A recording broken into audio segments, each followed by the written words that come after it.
오늘은 늘 기억해야 될 한 가지라는 제목으로 여러분과 함께 말씀을 나누기를 원합니다. 지난주 이명수 목사님께서 로마서 4장의 말씀을 전해주셨습니다. 혹시 로마서 4장의 제목을 기억하고 계십니까?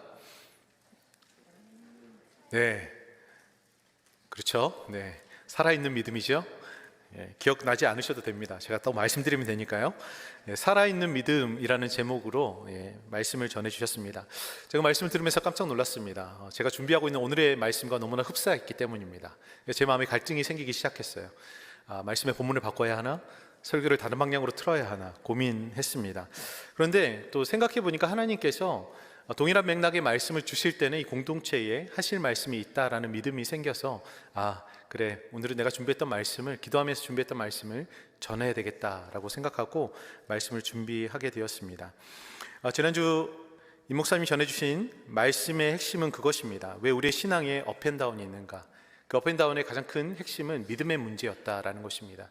우리가 믿음을 가지고 살아가지만 이 믿음 안에 하나님에 대한 신뢰와 순종이 없는 믿음은 결국은 죽은 믿음이 있기 때문에, 이 죽은 믿음 때문에 우리 가운데 업앤다운, 신앙에 업앤다운이 생기고 결국 우리 안에 하나님에 대한 충만한 신뢰와 순종이 자리 잡게 될 때 이 믿음은 살아 역사하는 믿음이 된다라고 말씀을 전해 주셨습니다.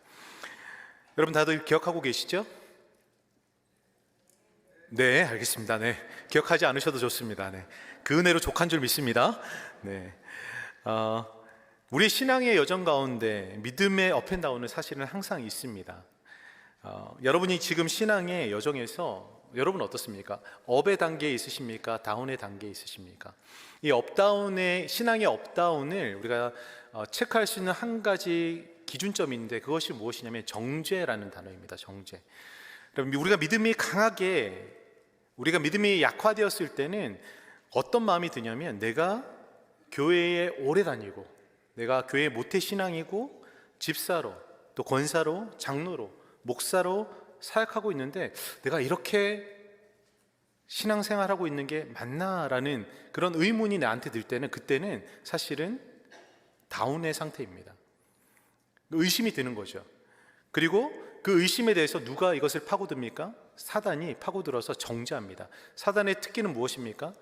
잘못했으면 잘못했다고 정죄하는 거예요. 절대 우리의 잘못을 용납하거나 용서해 주지 않습니다. 끊임없이 정죄함으로 우리를 침륜에 빠지게 만드는 것이 사단의 전략입니다. 이때가, 이런 정죄감이 들 때, 스스로에 대한 정죄감이 들 때는 우리의 신앙은 다운의 상태에 있는 겁니다. 그 반대로 우리의 믿음이 강해졌을 때, 강화되었을 때는 어떤 정죄가 드나요? 스스로에게 정죄하지 않아요. 누구에게 정죄하죠? 다른 사람에게 비난과 정죄를 하게 됩니다. 내가 성경 읽기와 기도 생활을 열심히 하고 예배 참석을 열심히 합니다. 그리고 교회에서 주어진 모든 훈련을 받고 열심히 사역합니다. 그러면 내 마음 안에 어떤 마음이 있냐면, 내가 그래, 하나님 말씀하신 대로 온전히 순종하면서 열심히 잘 사역하고 있어, 내가 그리스도인으로서 온전한 삶을 살고 있어 라고 생각합니다. 근데 그렇게만 끝나면 좋은데 그 마음을 틈타서 사단은 또 어떤 마음을 주냐면, 사단의 특징이 있죠. 교만한 마음을 줍니다. 교만한 마음을 주면서 상대방과 나와 비교하기 시작하죠. 나는 이렇게 교회를 위해서, 내가 이렇게 하나님을 위해서 신앙생활하고 사역하는데 당신은 지금 뭐 하고 있는 겁니까? 그렇게 여러분 얘기하죠. 그래서 우리가 그때 내 신앙이 업되었다라고 생각할 때 찾아오는 이 교만함을 통해서 누군가를 정죄하거나 누군가를 비난하고 있다면, 여러분 그때는 여러분 신앙이 조금 업되어 있는 상태예요. 하지만 이 두 가지 상태 모두 다 그렇게 건강한 영적 생활은 아닙니다. 여러분, 그리고 제가 이제 이렇게 얘기했을 때 또 어떤 분은 있겠죠. 목사님, 저는 업앤다운도 아니에요. 저는 항상 쭉 일정하게 신앙생활을 하고 제 믿음 생활은 늘 잔잔한 바다와 같습니다 라고 얘기하시는 분이 있을 거예요. 이제 그런 분들은 보통 이제 모태신앙들이시죠. 네, 오랫동안 교회 생활에서 믿음의 풍파 없이 꾸준하게 교회에서 오랫동안 계셨던 분들, 그런 분들은 그렇게 얘기할 수 있습니다. 그런데 이런 신앙에도 한 가지 문제가 있어요. 어떤 문제냐면, 업앤다운이 없는 평탄한 신앙생활을 해갈 때 타성에 젖은 종교생활로 변질될 수 있고요, 자기 만족을 위한 신앙생활을 할 수 있다는 것입니다. 여러분, 일반적으로 업과 다운, 그리고 때로는 평탄한 이 신앙생활을 사실은 우리는 반복해 나갑니다. 뜨거운 신앙생활을 했다가 또 타성에 젖은 신앙생활로, 그리고 언젠가부터는 식어버린, 이 신앙의 열심을 식어버린 우리의 자신을 발견하게 됩니다. 여러분, 이러한 현상은 사실 믿음이 없어서 그런 것이 아니죠. 살아있는 믿음을 가진 사람들조차도 이러한 문제를 피해갈 수 없습니다. 우리가 계속해서 주일날 사도행전을 살펴보고 있는데요, 사도행전에 정말 살아있는 믿음을 가지고 하나님을 쫓았던 바울도, 그 누구보다 살아있는 믿음을 가지고 놀라운 능력을 보여주었던 바울조차도 늘 자신의 신앙의 근본을 흔들고 괴롭히는 죄와 연약함의 문제에 대해서 어려워하고 그 문제를 이렇게 고백하고 있습니다. 내 속사람으로는 하나님의 법을 즐거워하되 내 지체 속에는 한 다른 법이 내 마음의 법과 싸워 내 지체 속에 있는 법의 죄의 법으로 나를 사로잡는 것을 보는도다. 오라, 나는 공고한 사람이로다. 이 사망의 몸에서 누가 나를 건져내랴. 여러분, 이것은 누구의 고백이에요? 제 고백이 아닙니다. 공고한 저의 고백이 아니라 그 어느 누구보다 뛰어난, 그 어느 누구보다 하나님의 종으로 쓰임받았던 바울의 고백입니다. 여러분, 공고하다라는 것은 어떤 의미냐면 자신의 삶의 상황을 스스로 헤쳐나갈 수 없는 모든 진이 빠져서 힘이 탈진된 상태를 얘기합니다. 흔히 우리가 말하는 영적으로 바닥을 쳤다라는 의미입니다. 여러분, 그렇게 위대한 살아있는 믿음을 가진 바울도 영적인 바닥을 칠 때가 있었습니다. 또 구약의 그 위대한 선지자, 우리 수예배를 통해서 살펴보았던 능력의 선지자 엘리야도 그러했습니다. 여러분, 이 땅에 육신을 입고 살아가는 모든 사람들은 비록 거듭났다 하더라도 죄와 연약함으로 인해서 낙심하고 넘어지고 신앙의 밑바닥을 경험하게 됩니다. 이렇게 우리의 믿음의 업앤다운을 이끌어가는 가장 큰 요인은 바로 죄와 연약함입니다. 죄와 연약함에 대항하여 승리할 때는 우리의 믿음이 강하여진 것처럼 느껴지고, 죄와 연약함에 굴복할 때는 믿음이 다운되는 것처럼 우리가 느끼게 되죠. 이렇듯 우리의 믿음이 약화될 때나 강화될 때나 또 그저 그럴 때나 무엇보다 중요한 것은 환경에 따라서 우리의 믿음의 색깔을 바꾸는 것이 아니라 믿음의 기초, 믿음의 기반을 굳건히 놓는 것이 너무나 중요합니다. 그러면 우리가 놓아야 하는 이 믿음의 기반은 무엇일까요? 오늘 본문에서 이 오늘 본문 8절 말미에 보면 이런 말씀이 있습니다. 우리에 대한 자기의 사랑을 확증하셨느니라. 여러분, 많은 사람들이 자신 나름대로의 어떤 신앙의 기초, 믿음의 기초를 이야기할 수 있겠지만, 제가 오늘 성경의 말씀을 통해서 제 삶의 진정한 믿음의 기반을 삼아야 하겠다라고 생각했던 것은 바로 하나님의 사랑입니다. 여러분, 믿음의 기초가 왜 중요하냐면, 믿음의 기초를 견고히 놓을 때에 믿음의 기초는 우리에게 찾아오는 다운의 시절의 정죄감으로부터 우리의 신앙을 다시금 올려주는 디딤돌의 역할을 하게 됩니다. 그리고 믿음의 기초는 신앙의 전성기를 맞이하고 있다고 생각하는 교만한 생각이 들 때 그 교만이 더 이상 올라오지 않도록 우리를 붙들어주는 보호막의 역할을 하게 됩니다.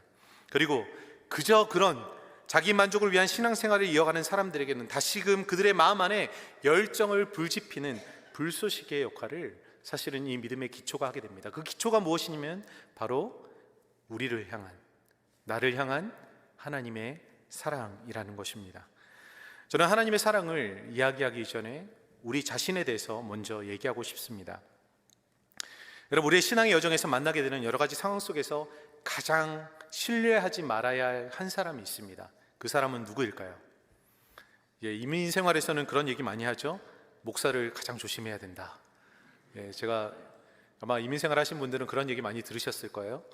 그럼 목사들을 정말 믿지 못할, 조심해야 될, 신뢰하지 못할 사람일까요?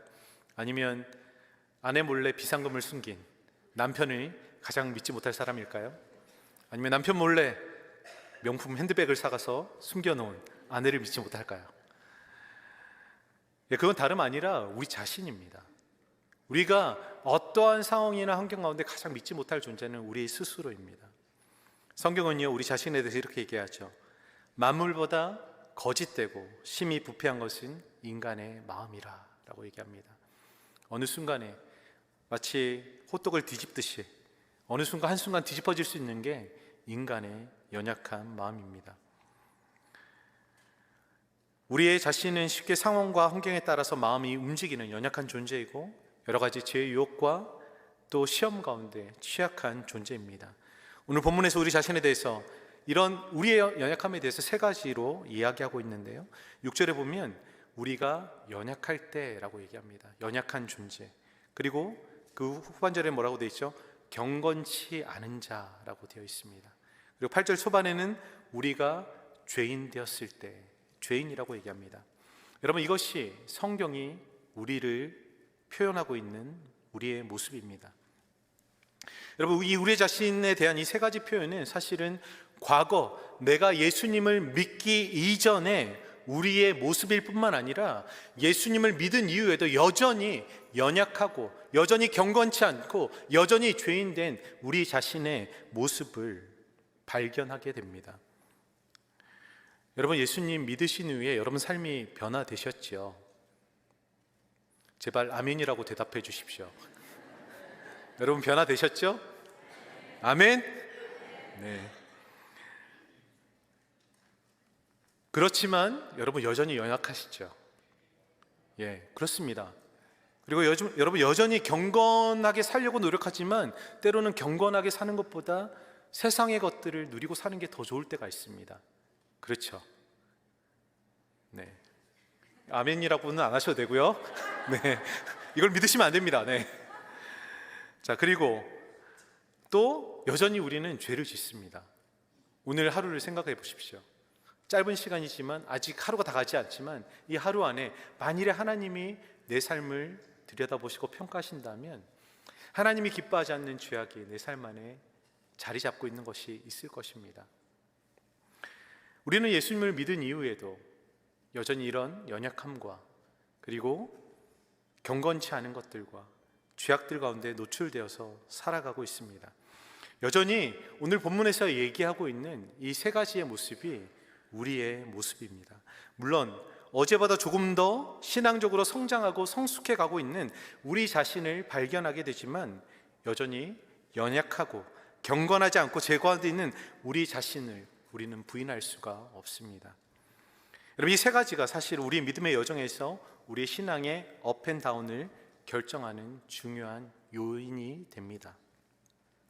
그런데 이런 우리의 삶에도 불구하고 우리의 신앙의 기반이자 기초가 되는 하나님의 사랑이 우리의 삶 안에 언제 확증이 되었는가 우리는 주목해야 합니다. 우리를 향한 하나님의 사랑은, 그 사랑이 부어진 것은 우리가 여전히 아직 연약할 때, 우리가 경건치 않을 때, 우리가 죄인 되었을 때의 그 하나님의 사랑이 우리 삶 안에 부어져서 그 기초를 놓았다라는 것입니다. 여러분, 하나님은 어떠한 분이십니까? 하나님은 완전하신 분이십니다. 하나님은 거룩하신 분이십니다. 하나님은 의로우신 분이십니다. 그렇기 때문에 하나님은 그분에게 딱 맞는 완전하고 경건하고 의로운 사람에게 그 사랑을 부어주셔야 할 것 같지만 하나님은 그렇게 하지 않으셨습니다. 연약한 우리, 경건치 않은 죄인된 우리에게 하나님은 찾아오셔서 그 하나님의 놀라운 사랑을 부어주셨다라고 말씀하십니다. 그리고 그 사랑을 확증해 주셨다라고 얘기합니다. 무엇으로 그 사랑을 확증해 주셨습니까? 8절 중반을 함께 읽어보도록 하겠습니다. 시작. 그리스도께서 우리를 위하여 죽으심으로 하나님께서 우리에 대한 자기의 사랑을 확증하셨느니라. 아멘. 여러분 믿으십니까? 그 사랑을 무엇으로 확증해 주셨다라고 얘기하십니까? 그리스도께서 우리를 위하여 죽으심으로, 연약한 우리, 경건치 않은 우리, 죄인된 우리를 위해서 죽으심으로 말미암아 하나님께서 그 사랑을 우리에게 확증하셨다라고 얘기합니다. 여러분, 이것은 복음입니다. 이것이 우리에게 가장 기쁜 소식입니다. 근데 이 복음은 내가 예수님을 믿었던 그 순간뿐만 아니라 지금도 여전히 좋은 소식입니다. 여러분, 내가 예수님을 믿었을 때만 내가 죄인인 걸 깨달았습니까? 그렇지 않습니다. 여전히 삶을 살아가면서도 나는 죄인입니다. 그런데 그 사랑이 지금도 확증되고 있다라고 얘기합니다. 여러분, 우리가 주목해야 하는 단어는 확증하셨느니라 라는 말씀이에요. 확증하셨느니라. 한국어 성경에는 뭐라고 되어 있죠? 확증하셨다라고 얘기하면서 과거형으로 되어 있습니다. 그러나 헬라어 원어를 보면 그것은 과거가 아니라 현재형입니다. 현재는 어떨 때 이 현재 시제를 쓰게 되냐면 어느 시점에 발생한 한 사건을 기술할 때만 쓰는 것이 아니라 그것이 지속적으로 진행되고 반복되어지는 일이나 일반적인 사실을 나타낼 때 쓰여지는 단어입니다. 하나님의 사랑이, 십자가의 그 사랑이 확증되었다는 것은 2000년 전에 골고다 언덕에서만 그 사랑이 부어진 것이 아니라 오늘을 살아가는 오늘의 이 현장에, 오늘의 삶의 이 시간 안에도 동일하게 하나님의 사랑이 우리 가운데 그리스도를 통해서 확증되고 있다라고 말씀하시는 것입니다. 여러분, 우리는 연약합니다. 우리는 경건치 않습니다. 우리는 죄인입니다. 그럼에도 불구하고 우리가 하나님 앞에 나갈 수 있는 이유는 여전히 그 사랑이 지금도 우리 삶을 향해서 펼쳐지고 있기 때문에, 그 사랑이 우리의 삶을 향해서 부어지고 있기 때문입니다. 여러분, 그것이 복음입니다. 그것이 우리의 삶의 진정한 기반입니다. 여러분, 이 기초가 흔들리지 않으면 우리의 신앙은 흔들리지 않습니다. 그런데 많은 사람들이 왜 신앙의 업한don을 계속해서 경험하게 되는가? 이 신앙의 기초가 견고하지 않기 때문입니다. 하나님이 날 사랑하시는 게 맞는가? 내가 조그만 어떤 죄 가운데 노출됐을 때, 내 삶의 환경이 어려워지기 시작할 때 우리는 의심합니다. 무엇을 가장 의심합니까? 하나님의 존재와 그분이 나를 사랑하셨다라는 그 사실을 의심하기 시작합니다. 믿음이 없어서가 아니에요. 우리의 믿음의 기초가 견고하지 않기 때문입니다. 하나님은 여전히 오늘도, 지금도 우리를 사랑하고 계십니다. 그리고 그 사랑을 통해서 우리 삶을 붙들어 주고 계십니다. 그 사랑을 확증하고 계십니다. 그러면 나에 대한 하나님의 사랑을 어떻게 확정하셨는가? 지금도 그 2000년 전의 사랑을 지금도 어떻게 확증하고 계시는가? 이 두 가지 정도를 여러분에게 살펴보고 나누기를 원합니다. 첫 번째는요, 하나님은 우리가 연약할 때 용납하심으로 그분의 사랑을 확증하십니다. 여러분, 사람은 누구나 연약함을 가지고 있습니다. 저도 연약함을 가지고 있습니다. 제 연약함이 가장 많이 드러나는 곳은 아이들 앞에 설 때입니다. 쉽게 화내는 제 모습을 보게 됩니다. 또 아내에게도 집에 있을 때 교회에서는 제가 이제 좋은 목사로, 경건한 목사로 있지만 집에 가면 한 명의 아버지이자 한 명의 남편으로 아주 그렇게 살고 있습니다. 제가 그렇게 살고 있다는 말이 어떤 의미인지 아시죠? 정말 평범한 아버지로, 평범한 남편으로 살고 있다는 얘기예요. 여러분, 우리의 연약함이 가장 많이 드러나는 곳은 그런 가정입니다. 저는 늘 말씀을 묵상할 때마다 이 말씀 안에 있는 내가 가정 안에서 그렇게 살아야 될 텐데, 늘 가정 안에서는 연약한 모습을 보이는 저 자신을 보면서 제 스스로가 좌절할 때가 있고 낙심할 때가 있습니다. 그럼에도 불구하고 하나님 앞에 나가는 것이죠. 오늘 하나님이 이 연약함이라고 말하고 있는 것은 사실은 어떤 사람들과 비교해서의 연약함이 아닙니다. 사람들 안에서는 나의 연약함이 강점이 될 수도 있습니다. 그리고 어떤 강점이 또 어떤 사람에게는 다른 사람과 비교했을 때는 약점이 될 수도 있습니다. 그런데 오늘 성경에서 바울이 말하고 있는 이 연약함이라는 것은 사람과 비교해서 드러나는 연약함이 아니라, 이 연약함은 완전하신 하나님 앞에서 드러나는 모든 인간이 가진 절대적인 연약함을 의미하는 것입니다. 여러분, 하나님의 그 임재 앞에, 하나님의 말씀 앞에 우리의 삶을 비춰본다면 우리는 정말 발거벗은 것 같은 우리의 연약함이 하나도 드러남 없이 다 드러나게 될 것입니다. 스스로 결코 뛰어넘을 수 없고 극복할 수 없는 연약함을 이야기하고 있는 것입니다. 이런 연약함을 가진 우리, 그 하나님 앞에는 조금도 용납받을 만한 것이 없는 이 연약함을 가진 우리가 하나님 앞에 그 사랑으로 인해서 용납받아졌다라고 얘기하고 있는 것이죠. 하나님의 사랑은 우리의 연약함을 있는 그대로 받아주시고 그리스도의 능력이 우리 안에 머물게 하셔서 하나님은 우리를 강하게 하십니다. 고린도후서 12장 9절은 이렇게 말씀하십니다. 우리 함께 읽어보도록 하겠습니다. 나에게 이르시기를 내 은혜가 내게 족하도다. 이는 내 능력이 약한 데서 온전하여짐이라 하신지라. 그러므로 도리어 크게 기뻐함으로 나의 여러 약한 것들에 대하여 자랑하리니 이는 그리스도의 능력이 내게 머물게 하려 함이라. 아멘. 사랑하는 여러분, 우리는 모든 면에서 연약한 사람들입니다. 그리고 그 연약함을 안고 살아가는 사람들입니다. 우리는 나이가 들어감에 따라서 육체적인 연약함과 마주하게 됩니다. 그리고 삶의 여러 가지 문제로 정서적으로나 정신적으로 그 연약함과 대면하며 살아갑니다. 때로는 죄의 유혹 가운데 넘어지면서 자신의 의지적인 영적인 연약함으로 인해서 좌절하고 낙심하기도 합니다. 그러나 하나님은 결코 우리가 연약할 때 우리의 연약함을 외면하시는 분이 아니십니다. 우리의 연약함을 겸손히 인정하며 하나님 앞에 나갈 때 주님은 우리의 연약함을 용납하시고 우리를 그리스도의 능력 안에 거하게 하셔서 우리의 약함을 통해서 하나님의 강함을, 하나님의 역사를 드러내는 통로로 사용하신다고 약속하고 있는 것입니다. 여러분, 고린도후서 4장 7절은 또한 이렇게 말씀합니다. 우리가 이 보배를 질그릇에 가졌으니 이는 심히 큰 능력은 하나님께 있고 우리에게 있지 아니함을 알게 하려 함이라. 아멘. 여러분, 우리가 연약한 이유, 그 연약함 가운데 하나님께서 찾아오셔서 이 연약함을 용납하시는 이유는 딱 한 가지입니다. 바로 우리가 연약하다는 사실을 인정함으로 심히 큰 능력이신 그 하나님을 의지하게 하시기 위함입니다. 여러분, 하나님의 사랑은 우리를 있는 그대로 용납하는 사랑입니다. 이 질그릇과 같은 우리의 인생에 찾아오셔서 깨지기 쉬운 우리의 인생을 보듬으시고 우리 삶을 세워가시는 단 한 가지 이유, 그것은 바로 우리를 통해서 그 하나님의 능력이 드러나는 통로로 우리의 삶을 사용하시기 위해서, 그러한 은혜 도구로 우리를 쓰시기 위해서 우리 삶 안에 찾아오신 것입니다. 사랑하는 성도 여러분, 하나님께서 하나뿐인 아들을 십자가에 내어주시기까지 베풀어 주신 하나님의 사랑은 우리의 연약함을 용납하는 사랑입니다. 연약함을 용납하시는 하나님의 사랑은 지금 이 시간에도 동일하게 우리에게 부어지고 있습니다. 매일의 삶에서 우리는 연약함으로 인해서 넘어지고 쓰러지고 있지만 그런 연약함에도 불구하고 나를 받으시는 하나님의 사랑을 우리는 날마다 붙들고 의지해야만 합니다.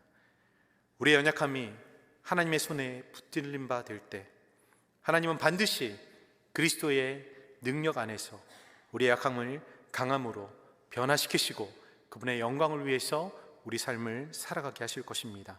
여러분, 이 믿음으로 살아가는 저와 여러분이 될 수 있기를 주님의 이름으로 축원드립니다.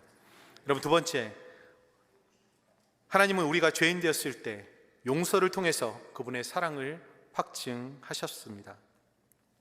여러분, 우리는 거룩하신 하나님과 가까이 할 수 없습니다. 불의를 행한 죄인이 의롭게 되는 길, 그 죄를 사면받는 길은 오직 용서밖에 없습니다. 하나님은 우리가 받아야 할 죄의 모든 형벌을 예수님께 쏟아부으시고 우리의 모든 죄를 용서해 주셨습니다. 요한일서 4장 9절에서 10절은 그리스도를 통한 용서가 하나님의 사랑임을 우리에게 이렇게 증언하고 있습니다. 우리 함께 읽도록 하겠습니다. 하나님의 사랑이 우리에게 이렇게 나타나신 바 되었으니 하나님이 자기의 독생자를 세상에 보내심은 그로 말미암아 우리를 살리려 하심이라. 사랑은 여기 있으니 우리가 하나님을 사랑한 것이 아니요 하나님이 우리를 사랑하사 우리 죄를 속하기 위하여 화목제물로 그 아들을 보내셨음이라. 아멘. 여러분, 하나님이 우리를 사랑하시기 위해서 무엇을 하셨다라고 말씀하십니까? 그 아들을 화목제물로 내어주셨다라고 말씀하십니다. 죄인인 우리는 결코 하나님을 가까이 할 수도 사랑할 수도 없는 존재입니다.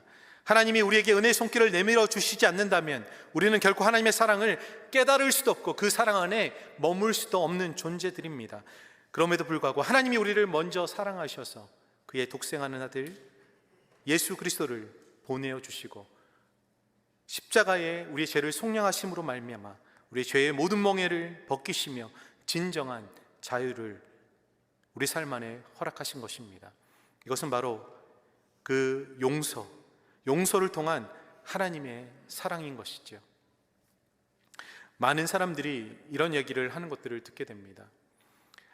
죄를 고백하고 하나님께 회개했지만 여전히 반복되는 죄로 인해서 넘어지는 자신이 너무나 한심하고 이런 상황들이 괴롭다고 말하시는 분들을 종종 만나게 됩니다.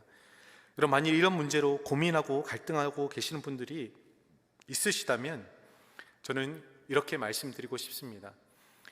회개하는 것으로 충분하지 않습니다 라고 말씀드리고 싶습니다. 회개하는 것, 여러분, 우리가 회개라는 거 너무나 잘 알죠. 우리의 죄에 대해서 잘못을 주님 앞에 고백하는 것입니다. 하지만 이 회개의 삶 이후에 우리 가운데 필요한 것이 한 가지가 있습니다. 이 죄를 토설해내고 우리가 죄를 벗어버린 이 빈 공간에 무엇인가를 채워야 합니다. 죄를 탐닉하고 죄를 누리던 우리의 심령의 어떤 마음 한구석에 버렸던 그 모든 어떤 세상의 것들을 다시 한 번 더 무엇인가로 채우지 않으면 어느 순간 여전히 이 세상의 욕심과 죄는 우리 삶에 다시금 문을 두드리고 찾아오게 됩니다. 그래서 여러분, 회개하셨다면 그 회개 이후에 이 죄를 대신해서 채워야 하는 무엇인가를 하나님 앞에 간구하셔야 됩니다. 여러분, 그것이 무엇이냐면 바로 하나님의 사랑인 것이죠.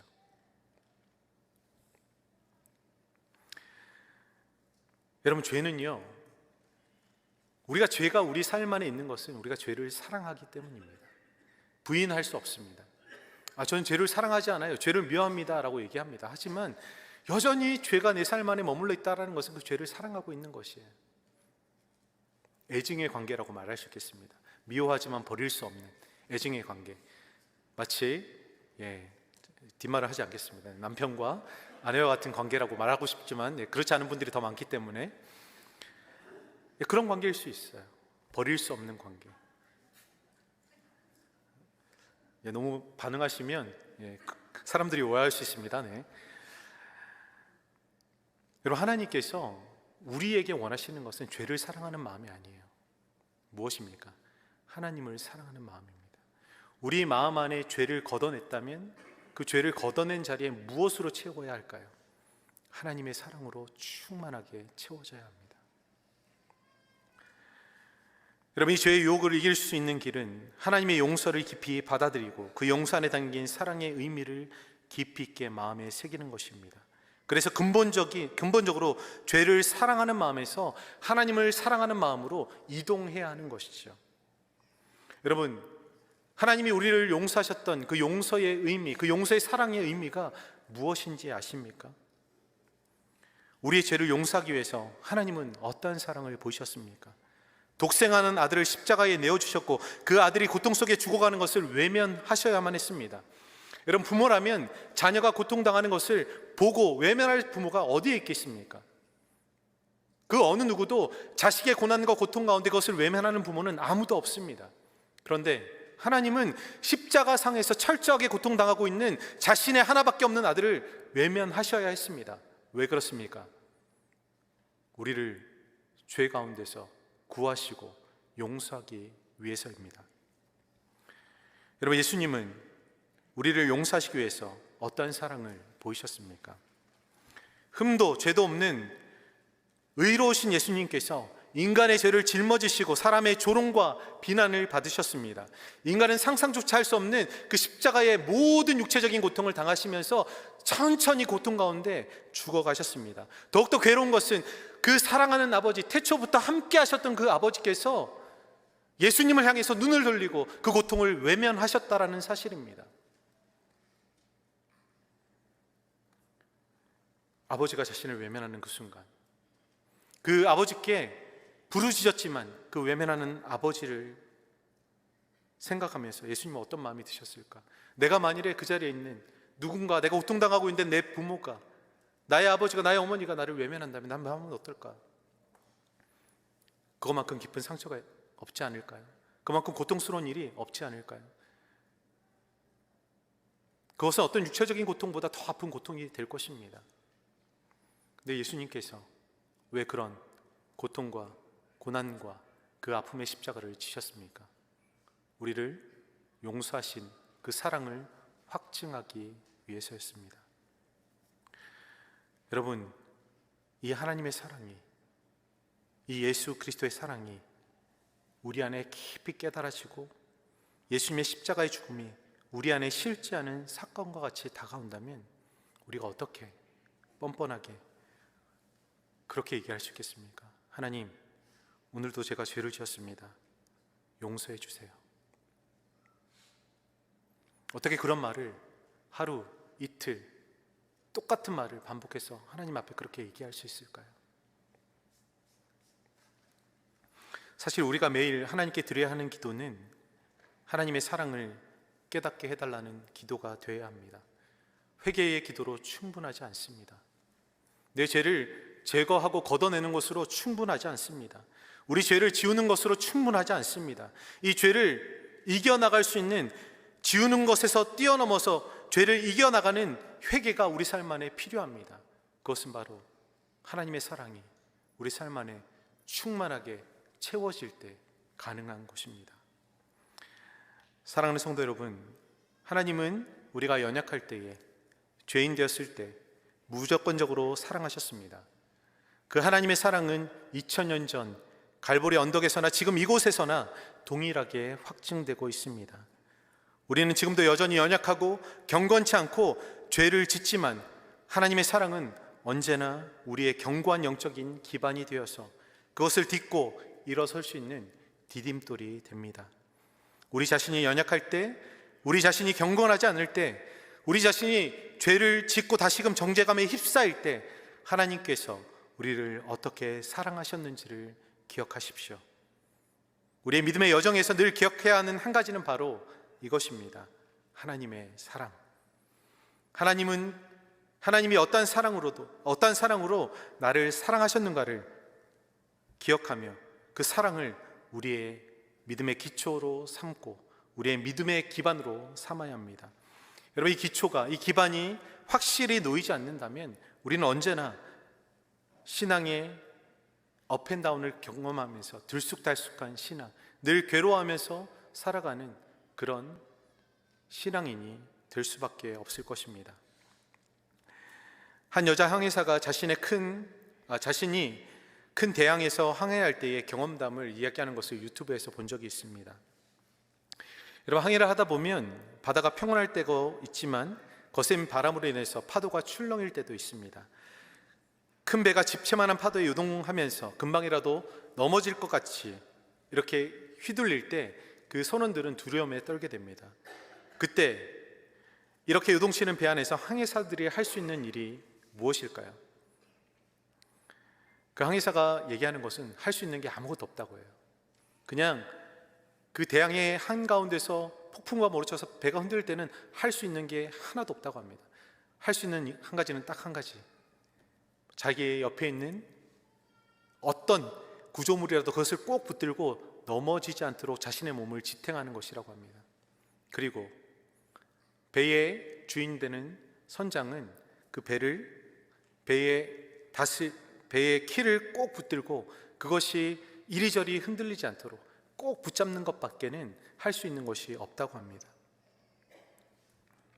그렇게 버티다 보면 배는 흔들리지만 여전히 앞을 향해서 나가게 되고 폭풍우가 거치면 그 사이에 선명한 무지개 빛을 보게 된다라고 이야기하였습니다. 사랑하는 여러분, 바다를 항해하는 것 같은 우리의 믿음의 여정도 크게 다르지 않습니다. 때로는 저와 여러분의 믿음의 여정에서 잔잔한 바다 위를 항해하는 배와 같이 고요한 어떤 평화로운 신앙생활을 할 때가 있습니다. 하지만 다른 한편으로는 우리의 믿음을 낙담시키고 무너뜨리는 수많은 죄의 유혹과 시험의 폭풍우가, 또 연약함의 폭풍우가 우리 삶에 몰려올 때가 있습니다. 여러분, 이 상황 속에서 우리가 할 수 있는 것은 딱 한 가지입니다. 바로 우리 삶의 기초가 되는 하나님의 사랑을 붙드는 것입니다. 우리의 연약함이 있을 때 있는 그대로를 용납하시는 그 하나님의 사랑, 경건치 않은 죄인을 용서하시고 의의 길로 인도하시는 그 하나님의 사랑, 그 하나님의 사랑을 늘 기억해야, 그 하나님의 사랑을 늘 우리는 붙들어야 합니다. 요한일서 3장 1절에 사도 요한은 이렇게 얘기합니다. 보라, 아버지께서 어떠한 사랑을 우리에게 베푸사 하나님의 자녀라 일컬음을 받게 하셨는가. 우리가 그러하도다. 그러므로 세상이 우리를 알지 못함은 그를 알지 못함이라.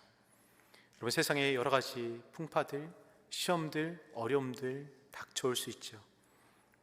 그때 무엇을 기억해야 합니까? 이 세상이 알지 못하는 그 하나님의 사랑, 우리에게 베푸신 자녀라고 일컬어 주신 그 하나님의 사랑을 기억하라라고 이야기하고 있습니다. 사랑하는 성도 여러분, 하나님이 어떠한 사랑으로 저희 여러분을 사랑하셨는지 항상 기억하십시오.